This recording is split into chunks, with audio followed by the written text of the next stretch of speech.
पुनः प्रणाम करता हूं। मेरा सौभाग्य है कि आज पूरे दिन मुझे अलग अलग मंदिरों में प्रभु श्री राम के दर्शन का अवसर मिला और संतों का आशीर्वाद भी मिला है। विशेषकर जगतगुरु रामभद्राचार्य जी का जो स्नेह मुझे मिलता है वो अभिभूत कर देता है। सभी श्रद्धेय संतगण, मुझे खुशी है कि आज इस पवित्र स्थान पर मुझे जगतगुरु जी की पुस्तकों के विवाचन का अवसर भी मिला है। अष्टाध्यायी भाष्य, रामानंदाचार्य चरितम और भगवान कृष्ण की राष्ट्रलीला, ये सभी ग्रंथ भारत की महान ज्ञान परंपरा को और समृद्ध करेंगे। मैं इन पुस्तकों को जगतगुरु जी के आशीर्वाद का एक और स्वरूप मानता हूं। आप सभी को मैं इन पुस्तकों के विमोचन पर बधाई देता हूं।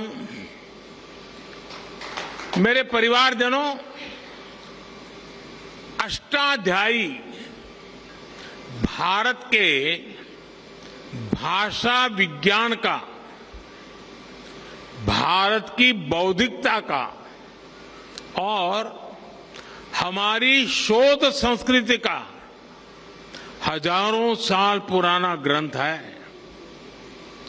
कैसे एक एक सूत्र में व्यापक व्याकरण को समेटा जा सकता है, कैसे भाषा को संस्कृत विज्ञान में बदला जा सकता है, महर्षि पाणिनि की हजारों वर्ष पुरानी रचना इसका प्रमाण है। आप देखेंगे दुनिया में इन हजारों वर्षों में कितनी ही भाषाएं आई और चली गई। नई भाषाओं ने पुरानी भाषाओं की जगह ले ली, लेकिन हमारी संस्कृत आज भी उतनी ही अक्षुण्ण, उतनी ही अटल है। संस्कृत समय के साथ परिष्कृत तो हुई, लेकिन प्रदूषित नहीं हुई। इसका कारण संस्कृत का परिपक्व व्याकरण विज्ञान है। केवल 14 माहेश्वर सूत्रों पर टिकी यह भाषा हजारों वर्षों से शस्त्र और शास्त्र दोनों ही विधाओं की जननी रही है। संस्कृत भाषा में ही ऋषियों के द्वारा वेद की ऋचाएं प्रकट हुई है। इसी भाषा में पतंजलि के द्वारा योग का विज्ञान प्रकट हुआ है। इसी भाषा में धन्वंतरी और चरक जैसे मनुष्यों ने आयुर्वेद का सार लिखा है। इसी भाषा में कृषि पराशर जैसे ग्रंथों ने कृषि को श्रम के साथ साथ शोध से जोड़ने का काम किया है। इसी भाषा में हमें भारत भूमि के द्वारा नाट्य शास्त्र और संगीत शास्त्र का उपहार मिला है।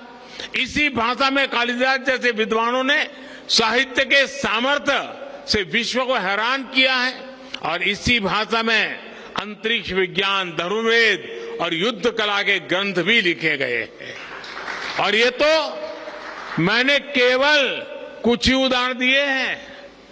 ये लिस्ट इतनी लंबी है कि आप एक राष्ट्र के तौर पर भारत के विकास का जो भी पक्ष देखेंगे उसमें आपको संस्कृत के योगदान के दर्शन होंगे। आज भी दुनिया की बड़ी बड़ी यूनिवर्सिटीज में संस्कृत पर रिसर्च होती है। अभी हमने ये भी देखा है कि कैसे भारत को जानने के लिए लिथुआनिया देश की राजदूत ने भी संस्कृत भाषा सीखी। यानी संस्कृत का प्रसार पूरी दुनिया में बढ़ रहा है। साथियों, गुलामी के 1000 साल के कालखंड में भारत को तरह तरह से जड़ों से उखाड़ने का प्रयास हुआ। इन्हीं में से एक था संस्कृत भाषा का पूरा विनाश। हम आजाद हुए, लेकिन जिन लोगों ने गुलामी की मानसिकता नहीं गई, वो संस्कृत के प्रति वैर भाव पालते रहे। कहीं कोई लुप्त भाषा का कोई शिलालेख मिलने पर ऐसे लोग उसका महिमा मंडन करते हैं, लेकिन हजारों वर्षों से मौजूद संस्कृत का सम्मान नहीं करते हैं।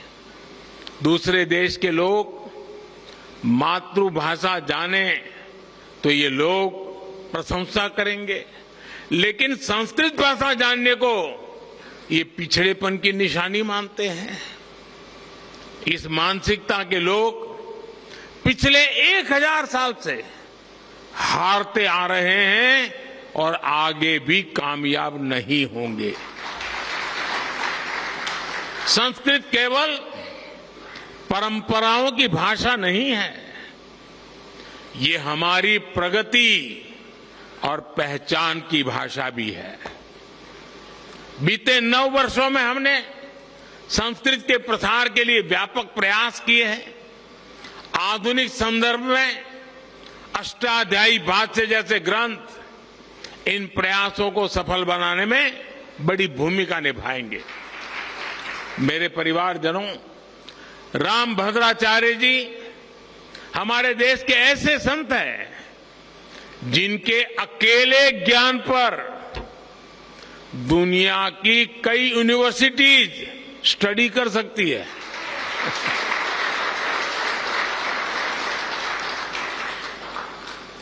बचपन से ही भौतिक नेत्र न होने के बावजूद आपके प्रज्ञा चक्षु इतने विकसित हैं कि आपको पूरे वेद वेदांग कंठस्थ है। आप सैकड़ों ग्रंथों की रचना कर चुके हैं। भारतीय ज्ञान और दर्शन में प्रस्थानत्रयी को बड़े बड़े विद्वानों के लिए भी कठिन माना जाता है। जगत गुरु जी उनका भी भाष्य आधुनिक भाषा में लिख चुके हैं। इस तरह का ज्ञान, ऐसी मेधा व्यक्तिगत नहीं होती, ये मेधा पूरे राष्ट्र की धरोहर होती है।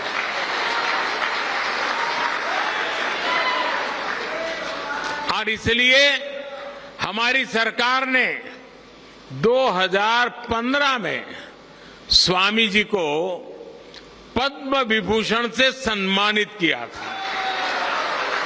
साथियों, स्वामी जी जितना धर्म और अध्यात्म के क्षेत्र में सक्रिय रहते हैं, उतना ही समाज और राष्ट्र के लिए भी मुखर रहते हैं। मैंने जब स्वच्छ भारत अभियान के 9 रत्नों में आपको नामित किया था, तो वो जिम्मेदारी भी आपने उतनी ही निष्ठा से उठाई थी। मुझे खुशी है कि स्वामी जी ने देश के गौरव के लिए जो संकल्प किए थे, वो अब पूरे हो रहे हैं।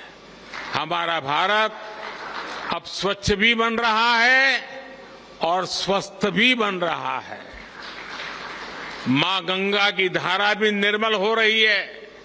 हर देशवासी का एक और सपना पूरा करने में जगत गुरु रामभद्राचार्य जी की बहुत बड़ी भूमिका रही है।